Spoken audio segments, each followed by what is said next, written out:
Does Hendon Hooker cheer you up? Yeah. Jesus. That doesn't sound convincing. Yeah. Dan Campbell spoke with the media today. I didn't clip this part. Well, I did, but I actually didn't send it in. But he was kind of like trying to hide it, but he also sounded like really excited. And I don't think it's like for the Goff Gobblers. I don't want you guys to get worried at all. I don't think it's for any reason that he's going to replace Goff anytime soon. I don't think he'd jump into the number 2 spot. That'd be literally insane. He hasn't taken a snap. But I think he's just finally excited to see like what they have in him, because they've had him in like workouts and whatever, but they can't like by NFL law can't practice him until he's on the official roster. Yeah. I think Dan Campbell's finally excited to see what they got in him, Yeah. I think they are excited to get him out there to coach him up a little bit, see what he's working with, give him some work with the wide receivers on the team, give him some work with Ben Johnson, kind of pick apart what they want him to improve on, what he brings to the table, and it's good. Start the clock, get him in there, get some things going. So I'm excited for that. I'm excited too, man.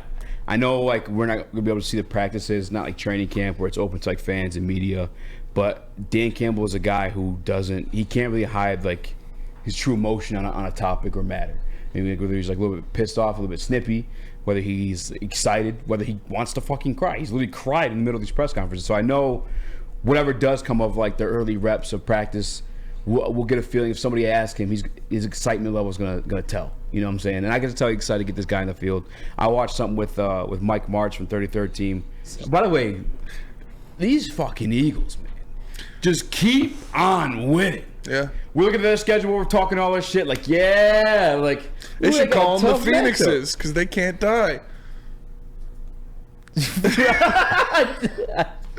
Is that from something? No, it's just from the rotting mind of Spencer Ashton. No, I think it is impressive. They're going through a murderer's row right now. They just beat the Chiefs. They come off the win to the Bills. I think they play the Seahawks next or the Cowboys. They got a tough schedule, but man, it looks like they're just taking your best punch and then punching it harder, man. Jalen Hurts, the guy is impressive. Obviously, Jake Elliott with that 60-yard boot through the rain was extremely impressive. It's tough, man. It's tough. It's tough. It's tough. It's tough when you see a team like that go out there and have a ton of success when you're trying to grasp at their coattails. You were hoping for contention for the number 1 seed in the conference, but now it's looking like that's yeah, no, man. now it's looking like that's a shit show. And the only reason it comes up during like the Hendon Hooker segment is the fact that like I felt the Detroit Lions were able to lock up the number 1 or number 2 seed, even if it be a division game. We might get a little taste of that Hooker action. Mm-hmm. See what that Hooker was about. I like a little hooker. You know what I'm saying? Yeah. And he's a big hooker too. He's a big hooker. I think what's got me more excited is like following Jared Goff's, I don't want to say demise, but the rough patch there. They started playing the highlights. Yeah. I mean, Mike Martz too is like he used to be offensive coordinator here. Was what we won like 7 games with John Kitna as our quarterback. Like Mike Martz, in my eyes, and also part of the greatest show on turf, will always be like an offensive genius. And I always value his opinion when it comes to like offensive players, especially that of the quarterback. Again, this is a guy who made John Kitna. We thought we were going to the playoffs with John Kitna at quarterback. What a fucking time to be alive. Pretty crazy. Mike Fury was a fucking receiver. Now we're going to the playoffs with Jared Goff at quarterback. What a time to be alive. What a time to be alive, baby. No, I don't think this is. Obviously, Goff's not going to lose his job. No, he's not losing the job. Hooker's not going to get any real run on the field, but it's good to see him getting activated. Hopefully, get out there with the team, with the coaching staff, see what the kids got. I like to see that. They're obviously excited about him, so glad he can finally come together with the organization and truthfully learn under the tutelage of a Ben Johnson and a Jared Goff. Yeah. That's the other thing too, is like I know that obviously everybody should know he's more mobile in the pocket than Jared Goff. Oh no shit. But like I think the beautiful thing of learning, grandma's more mobile in the pocket. I think the beautiful thing of having a Jared Goff as your mentor though is you do learn to like play by the rules a bit more, like play like by the book, like through your reads, like be a real good guy to daughters and a hard worker. Get those vibes, bro. But no, that ass like you learn like the true quarterback position. And not that Hendon Hooker wasn't doing that before. For Christ's sake, he was a Heisman candidate. And to the age thing, you're the one who made this new information to me. Shout out to you when you burned Neil the other day. Russell Wilson, 25 years old. Yeah. When he entered the NFL. Yeah, Russell Wilson took a lot of time in college. He obviously went from NC State to Wisconsin, and he wasn't the spring chicken when he started his career in the NFL. But I expect, like I said, you're not going to see Hooker unless it's the last game of the year and they got everything wrapped up and nothing to play for. But he can learn a lot from Jared Goff. There's a lot that he can learn about being a professional, being in the NFL, what it takes to keep your body right for a grueling season, what it takes to read a defense,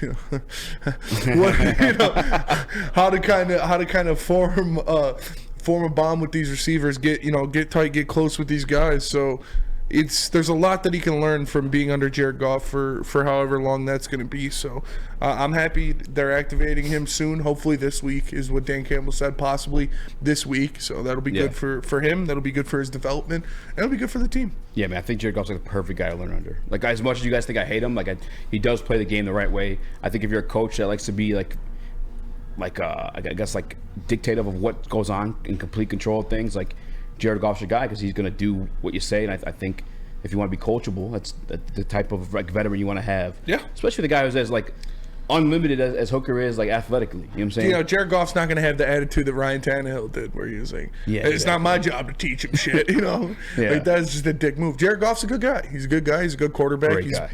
He's been a pro for a long time, and I'm sure he's going to take Hendon under his wing if he hasn't already, and show him some of the ropes about being a professional, being a quarterback in the NFL, and what it takes to play at the highest level for an extended period of time. And again, to people shitting on the age thing, it's like, again, Russell Wilson, guy came in, he won a Super Bowl, went to another Super Bowl, could have won another one had Pete Carroll not made quite honestly the worst call in Super Bowl history. Is that fair to say? Yeah, by far. You had fucking March. That is by far the worst call in Super Bowl history. Fucking insane. Still doesn't regret it, which I kind of respect in a way. It's a stubbornness in me. It takes one to recognize one. Realness. Jay, what do you think of the Hendon Hooker being activated hopefully this week? I mean, it's good news, at least somewhat good news, especially with all these releases that are happening right now that everyone's saying eyeing the Lions to pick up, but we all know that's not going to happen. But it's good to see that he could be activated and at least, get some run time, probably towards the end of the season, tail end of the season. But it's nice to know that we have a suitable backup that's willing and ready to take over if need be. God forbid anything happen to Goff. But yeah, it's nice to see that he's learning and he's ready to go. Yeah, I'm pretty fucking pumped up for it, man. Chris, you got anything on Hendon Hooker? Yeah, I think like you guys said, it's going to be very valuable for Hendon Hooker to learn from somebody and watch and see every day how someone so limited can play at the quarterback position in Jared Goff. I think he's going to look at that, and that's going to be huge inspiration. He's going to be like, if that guy can do it, I can do it.